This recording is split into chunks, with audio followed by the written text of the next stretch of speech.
can't wait to see what's next. And this deserves a special treat.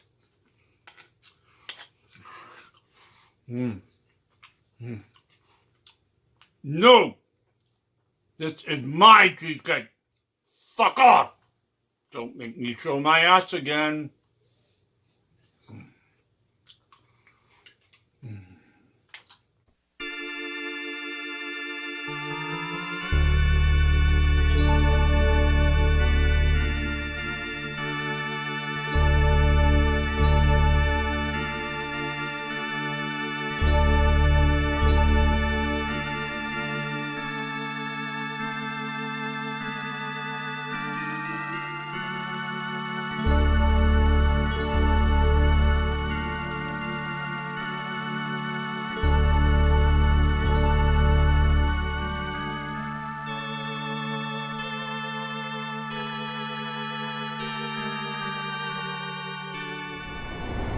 And now, why tarry you? Arrive and be baptized, and wash away your sins, calling on the name of the Lord.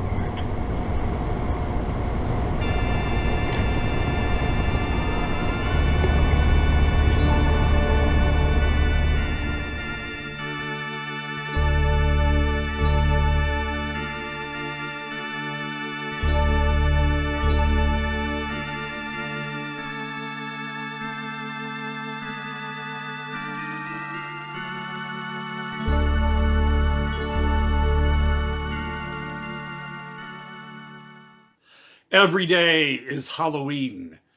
At least for me it is. Trick or treat, everybody. And today, you get the special job of choosing which t-shirt I wear. Should it be Halloween 3?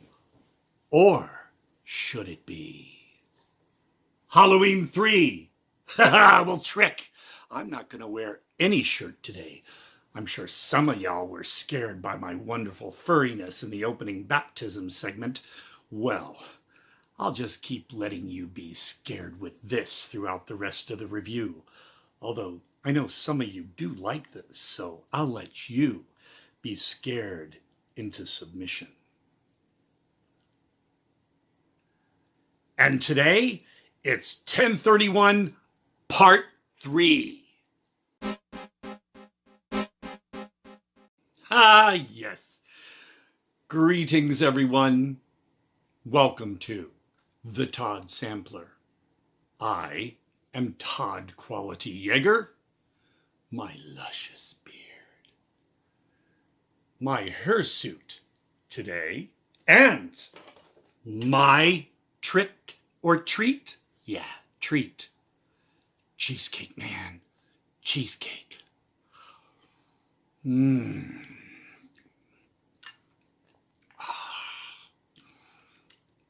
When I come a knocking on your door, this is what you better give me.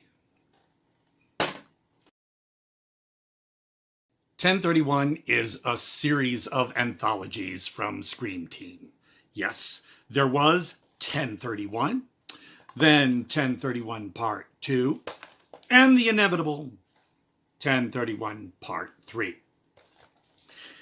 1031-3, as I'm going to call it from now on, is an even mix, or should I say a mixed bag of candy. The bad candy being, candy corn, circus peanuts, those wax lips. I mean, I grew up in the 1960s and 1970s, and we had cool stuff like candy cigarettes and bubblegum cigars. A prominent figure in 1031-3 is Rocky Gray, formerly of Evanescence. He did the score throughout, as well as directed the trailer for A Stranger's Treat. Another figure I'm happy to see return is Jennifer Nangle as Malvolia, the Queen of Screams.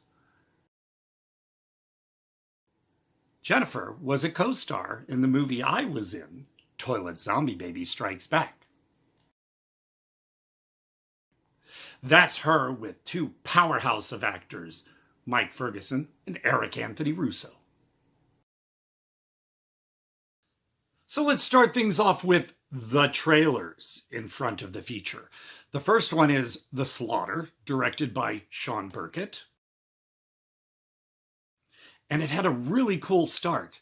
And then I was concerned. Oh no, bare breasts. We start all of this off with bare breasts, of course. But in this case, it's actually really stylish. It's all quite subtle with some cool lighting effects. So I was actually kind of impressed with that. You know, I know you're going to say it, Todd, boobs, what's your deal? Well, I'm just sick and tired of all the pandering to particularly the heterosexual men so they get to see boobs, boobs, and boobs all the time. Well, you know, as I said, there's the internet. You know, go have a field day and then come back to this.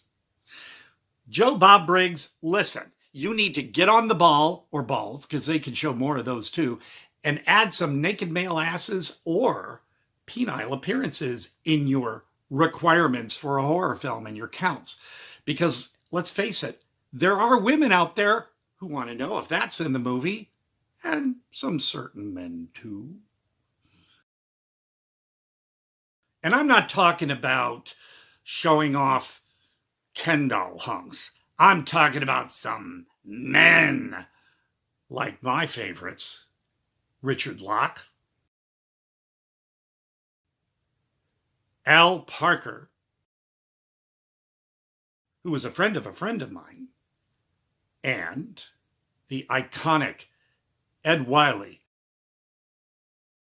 who was a personal friend of mine. Here's proof. That was him sans mustache around 2002. Next up is Night of the Halloweenies, directed by Patrick Hughes. It's silly, but entertaining. Madeline Deering, the wonderful creative force behind Bathtub Shark Attack, was on the crew of this one. Next up, Radio Tower Road. A basic zombie scenario, but I gotta say, I would watch it if it was a feature. Candy Killer, directed by Dustin Ferguson. I know it's low budget, but shooting on video and then putting lines over it to make it look like its own film was a little disorienting for me. I guess that was the point. However, it was very short and ended abruptly, like many of Dustin's films, but it had spirit to it. And I probably would like to see this as a feature film. So, Dustin, feel free to call me to be in it. I'm cheap labor. Hey, Eric Anthony Russo can vouch for me as quality.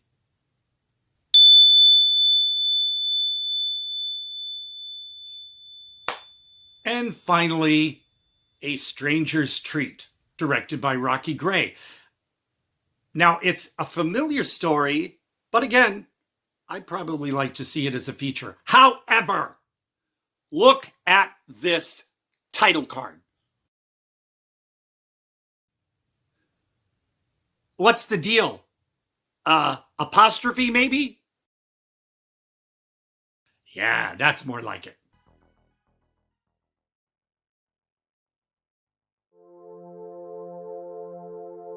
Ooh.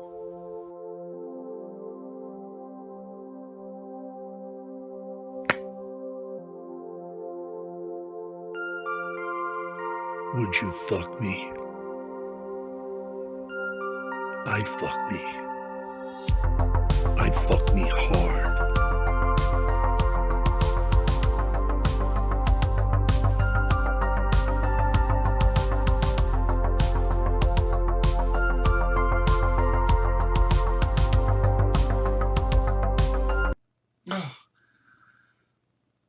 Oh man,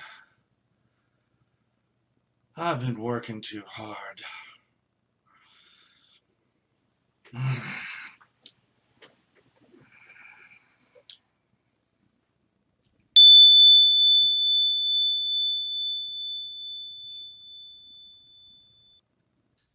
And for the main feature, we start things with House of the Mummy, directed by Mihailov. It gets this feature off to a really good start. And the main guy is, yeah, he's a schmo. But you know, you don't really hate him. You kind of relate a little bit. He's had some rough times. That's okay. He has a beard too, so that's a plus. Now, the gal is a total bitch from the get-go. I mean, her name is Caitlin, but another warning sign is she has that 2023 porn hairdo I can't stand. Well, the film was made in 2022, but that's when the start of this whole awful hair trend came about and spilled over into 2023, and I'm just losing calories over it. The house in this, though, I mean, how will it work as a house of horrors? It's filled with dollar store decorations, and I don't see that he hired anybody to be his scary helpers or anything. He's going to do this all by himself. It's never quite explained a bit. But I will say, the mummy is fantastic. The glowing red eyes, it effectively creeps up on people. It's pretty creepy. I really like that. I knew where this one was going, but I had a good time getting there. The Locksmith, directed by Jacob Parrott. It starts off well, has a really good giallo feel with the mysterious black-gloved killer. And it has spooky parts, but people kind of just appear and then are suddenly dispatched. And I feel like there's something missing a little bit. It's like a Reader's Digest version of a longer film. We don't need a whole bunch of backstory, but it would have been nice to have a little bit more in there. I don't know. Yeah. Ooh, a spooky clown with a mustache. I drew that back when I was like in first grade. Thought I'd share it with you. Now, on to the segment, Old Man Gross. Where's the fucking title card on this one? I thought it was a continuation of the ending of The Locksmith. It took me a little while to figure that out, because then the tone changed. And these guys, yeah, these characters are a total bag of dicks. They're all really unlikable. Well, the one gal was kind of like, no, I don't want to do this with you guys. But then she caved in, so she's bouncing around in that bag of dicks too. They're just all really horrible. And unless that's the point of this one, to raise your bloodlust, okay, just kill them all already is basically what you want. And I tell you, you could lose a lot of calories watching this one. Forget the Golo plan. You'll just be so stressed out and worked up that you'll be losing weight right off the bat from all those calories burnt. These characters would have fit well right within a Rob Zombie horror movie, except they're not white trash in this one. They're just all so goddamn... Ugh. Okay, I got very angry watching this one. The more it went on, the angrier I got. I wanted to smack everyone. As a matter of fact, I had to have a usual venting smack session with a friend of mine.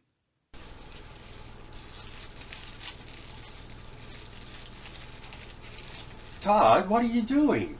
I'm about to check the elephant. But I want to check the elephant. You got to check the elephant last time. Joel, I always check the elephant. I want to know. Oh!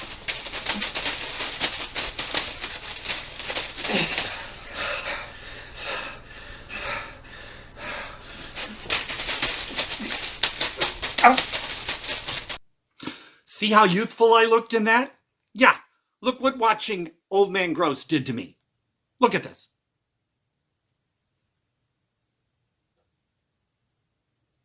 As I said, one gal was like, no, no, no. But then she caved. Constantly. That happens so many times. Now, they walk into a very small house where they want to play a prank on this bad guy. And what do they do first? They let the screen door slam. Okay, I gotta keep going.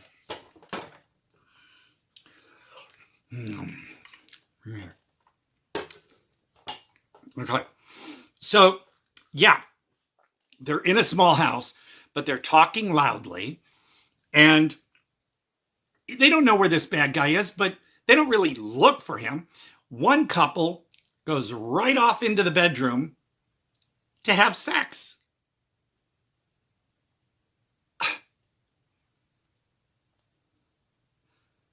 I mean, the bad guy could be in the bedroom, but they don't really check. And I'll tell you, the guy in this scene with the gal, he must be a fast shooter, because they were already done and getting dressed by the time the other gal came back from the basement.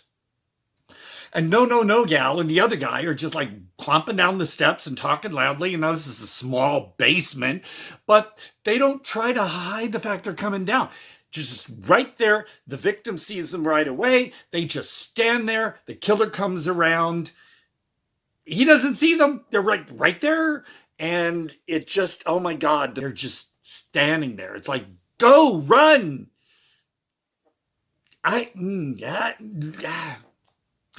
Enough already on this one.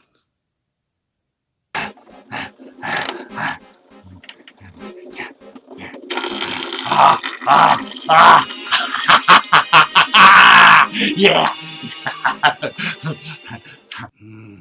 I love it when it has lots of cherries.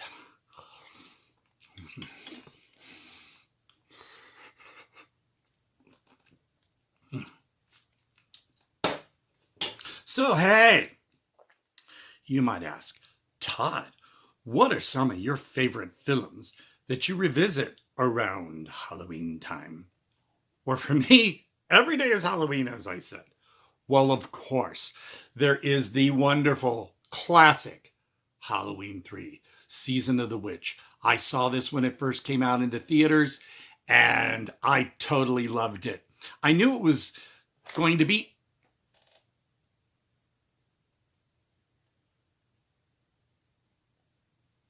Okay, well, next up is the fun, the cheesy 80s homage for Halloween, directed by Domiziano Cristoforo. That's the slip. There's the blue. Well, yeah, I voiced 2 characters in it. 3 dead trick-or-treaters.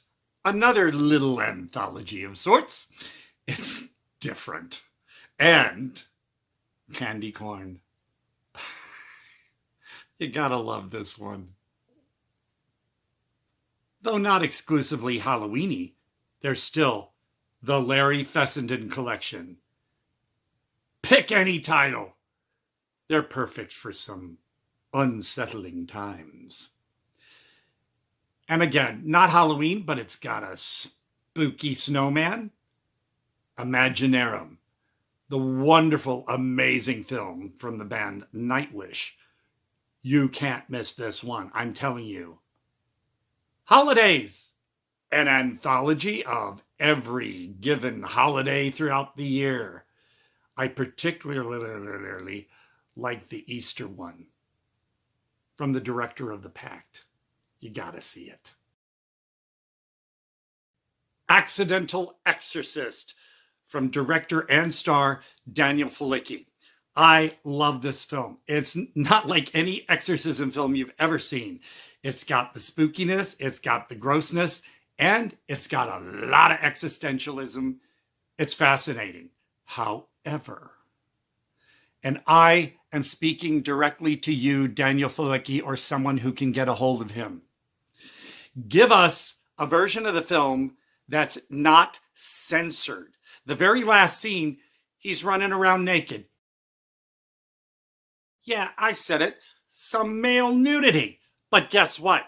His whole lower region is blurred. So instead of paying attention to the scene, you're looking at that blur floating around like it was on the Sci-Fi Network or something.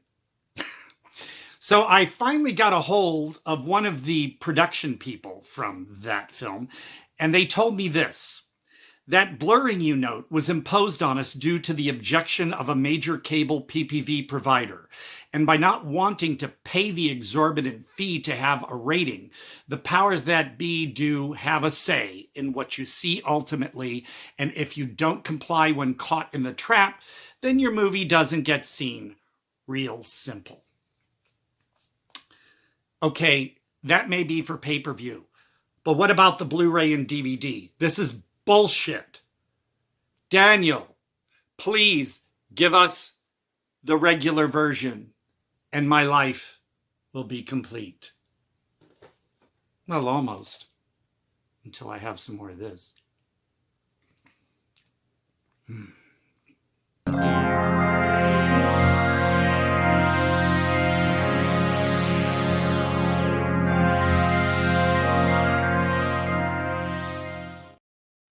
The last installment is Hack in the Box, directed by Zane Hirschberger. This one, all I want to say about it is these four gals get together. There's this mysterious box. They have to resolve a situation. It's pretty cool. I don't want to spoil anything for you for that one, but it's a good one. I know. You're saying, Todd, this is the classiest thing you've ever done. And you'd be right. And now we come to the end of the film. The credits. Well, they're in the credits, but I did notice this in there. Yeah, a little typo. I'm sorry. I have fun looking for those things. I just never miss them. One thing that did kind of catch me off guard in the credits was one of the crew members listed as Buddy Masters. Well, that one's spelled Masters. I actually knew a Buddy Masters, but it was spelled differently. He was a co-star of mine in Rural Erections.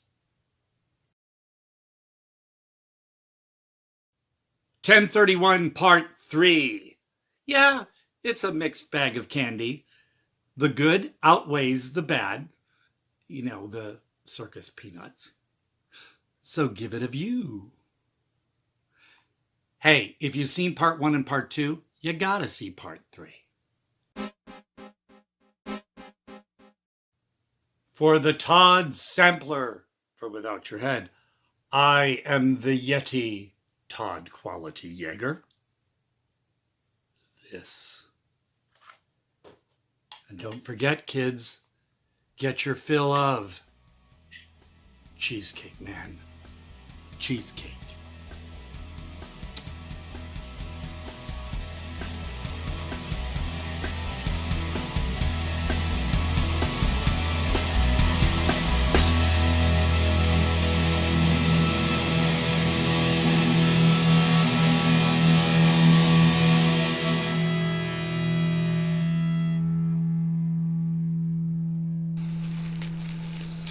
Oh, hey. I hope you enjoyed my little feature. We all had a good time, didn't we? I have a little secret. Like with many newscasters, I'm not wearing pants.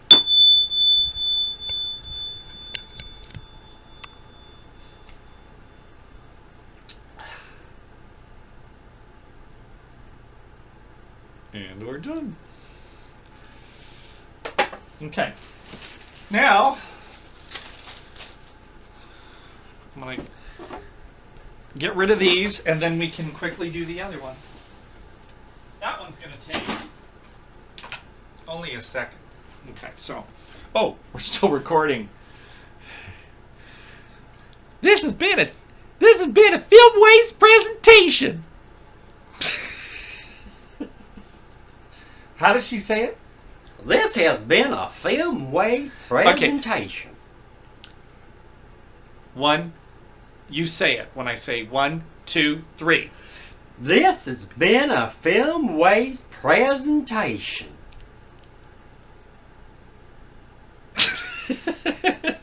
Y'all come back now.